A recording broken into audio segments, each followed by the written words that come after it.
Concave mirror.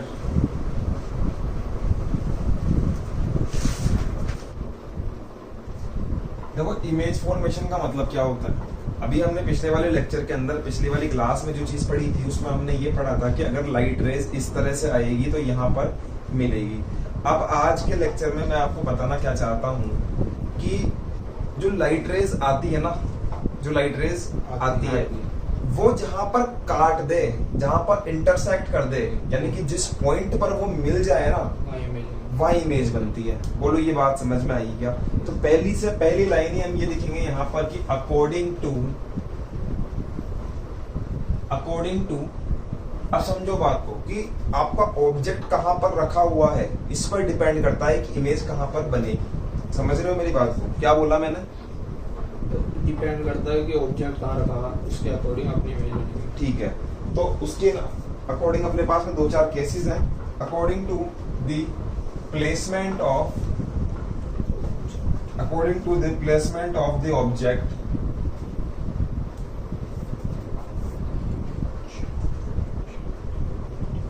The image formation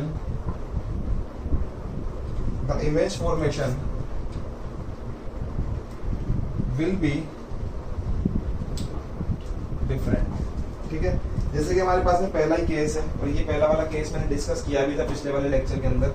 समझो इस बात को कि अगर आपके पास में कॉनकेव मिरर है, क्या है? कॉनकेव मिरर है। नंबर 1 केस बता रहा हूँ कि अगर आपके पास में कॉनकेव मिरर है और ये आपकी प्रिंसिपल एक्सिस है, क्या है? प्रिंसिपल एक्सिस है, और आपकी जो रेज है वो रेज कहाँ से आ रही है? इन्फिनिटी से आ रही है और पैरेलल टू प्रिंसिपल एक्सिस आ रही है। प्रिंसिपल एक्सिस के पैरेलल आ रही है। एक रे तो ये आ गई और दूसरी रे ये आ गई। तो ये यहाँ से टकराकर फोकस से होकर गुजर जाएगी, इसका नाम है एफ। और ये वाली यहाँ से टकराकर गुजर जाएगी कहाँ से? फोकस से। तो इसका मतलब क्या है कि अगर रेज कहाँ से आए? इन्फिनिटी से आए, पैरेलल टू प्रिंसिपल एक्सिस आए, तो उसकी जो इमेज बनेगी वो कहाँ बनेगी? फोकस पे बनेगी। इमेज कहाँ पर बनेगी? फोकस पर बनेगी। तो अगर आपसे कोई पूछ ले कि इमेज कहाँ बनेगी तो आपको याद करने की जरूरत नहीं है, आपको डायग्राम याद रहना चाहिए कि सर इन्फिनिटी से लाइन आई थी और कट के कहाँ मिली? फोकस पे मिल गई। बोलो बात समझ में आई गई यहाँ तक? तो ये पहला केस हो गया। लाइट रेज, ऑब्जेक्ट कहाँ पर है? ऑब्जेक्ट कहाँ पर है? इन्फिनिटी पर है। ऑब्जेक्ट है इन्फिनिटी पर,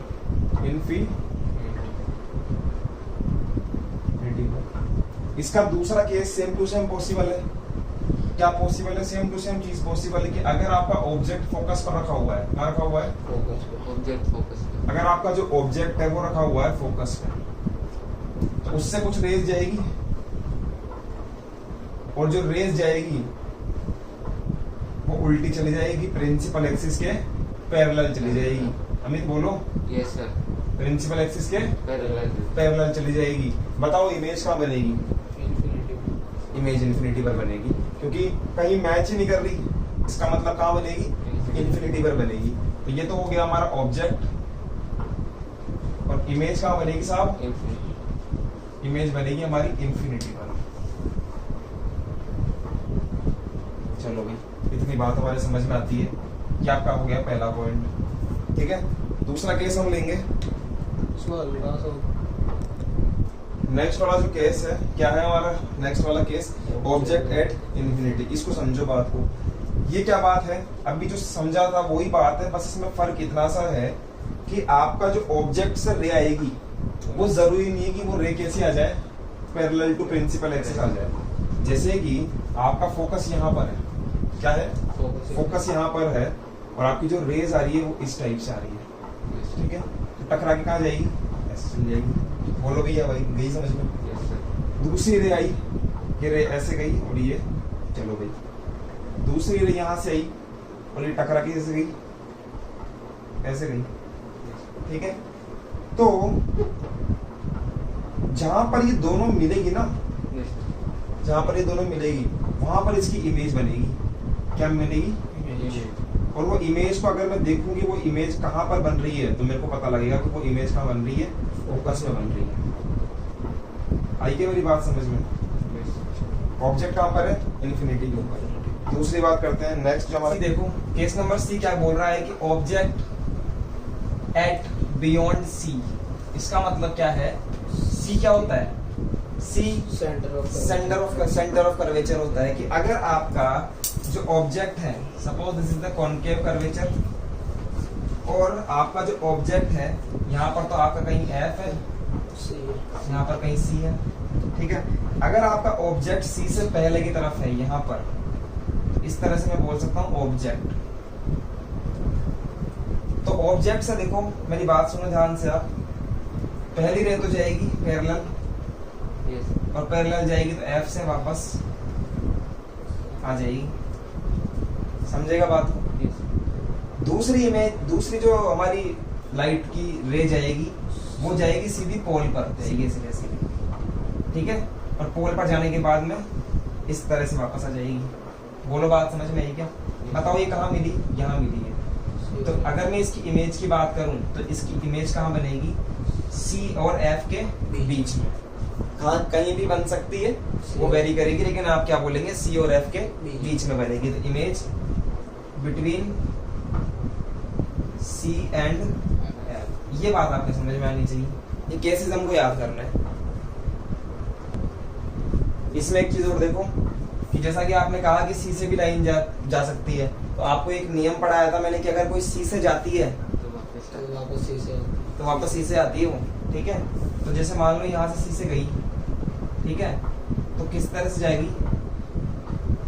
यहाँ से होती हुई जाएगी, देखो इस तरह से यहाँ से जाएगी और यहीं से वापस आ जाएगी। सपोज दिस इज सी, ये राशि आपका, ठीक है, यहीं से जाएगी और यहीं पर वापस आ जाएगी, लेकिन मिलेगी उसी पॉइंट पर। कोई दिक्कत यहाँ तक? तो केस हमारे पास में क्या है? Object at centre of curvature. Centre of curvature मतलब कि सी पर है, ये रहा आपका सी, और यहीं कहीं पर बीच में एफ होगा। जैसे मान लीजिए कि यहाँ पर है आपका एक ऑब्जेक्ट, ये रखा हुआ है ऑब्जेक्ट। तो देखो ध्यान से, यहाँ से रे जाएगी पैरेलल, ये आ गई फोकस से ऊपर। यहाँ से रे जाएगी आपकी, कहाँ मिलेगी? फोकस पे। तो इमेज कहाँ बनेगी अपनी? इमेज बनेगी हमारी फोकस में। कोई दिक्कत? ठीक है। नेक्स्ट देखिए, अगला है हमारे पास में object at between C and F. ये समझिए आप, अभी भी जो बताया था उसी को उल्टाइए। किस तरह से? देखो बात को समझो। ये तो कहीं ना कहीं सी होगा और ये कहीं ना कहीं एफ होगा। सी और एफ के बीच में मैंने ऑब्जेक्ट रखा है, यहाँ पर कहाँ रखा है?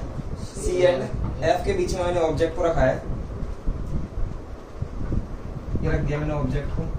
यहाँ से इमेज जाएगी, पैरेलल गई तो कहाँ से गुजरेगी? फोकस से गुजर गई साहब। कोई दिक्कत यहाँ तक?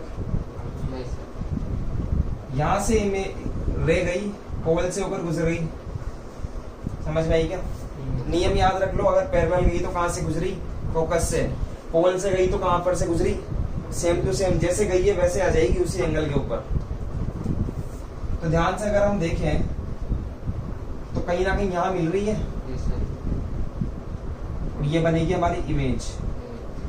कहाँ बनेगी इमेज? बियॉन्ड सी, सी के इस तरफ, दिस इज सी। इसको मैं मान लेता हूँ सी, ये रहा सी, ये रहा फोकस। तो कहाँ बनेगी साहब इमेज? इमेज बनेगी बियॉन्ड सी। ये सेम टू सेम वही वाला केस है कि अगर आप बियॉन्ड सी रखोगे तो कहाँ बनेगा? सी। अरे वो सी लिख दिया ना बीच में वहाँ पे। ये सी है, कहाँ रख रहा हूँ मैं ऑब्जेक्ट को? बिटवीन सी एंड एफ, बीच में। सी एंड एफ के बीच में रख रहा हूँ। तो इमेज कहाँ बन रही है? बियॉन्ड सी, सी से पहले की तरफ। और इससे उल्टा भी पढ़ाई था कि सी से इस तरफ रखूंगा तो इमेज कहाँ बनेगी? इन दोनों के बीच में बनेगी। बोलो समझ में आई क्या बात? कि ऑब्जेक्ट कहाँ दिया हुआ है? फोकस पर दिया हुआ है। ये हमारा न्यू केस है, ये मैंने आपके सामने कॉनकेव मिरर बना दिया।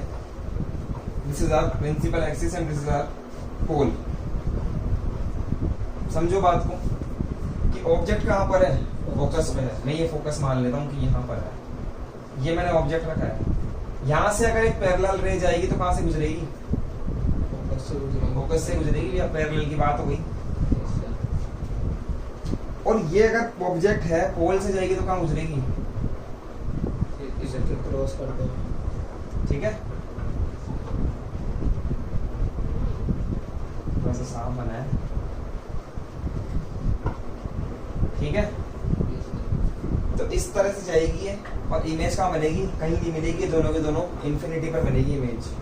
कहाँ बनेगी, इन्फिनिटी पर इमेज बनेगी। दूसरी बात करते हैं, आपके पास में दिया हुआ है कॉनकेव मिरर, ये रहा,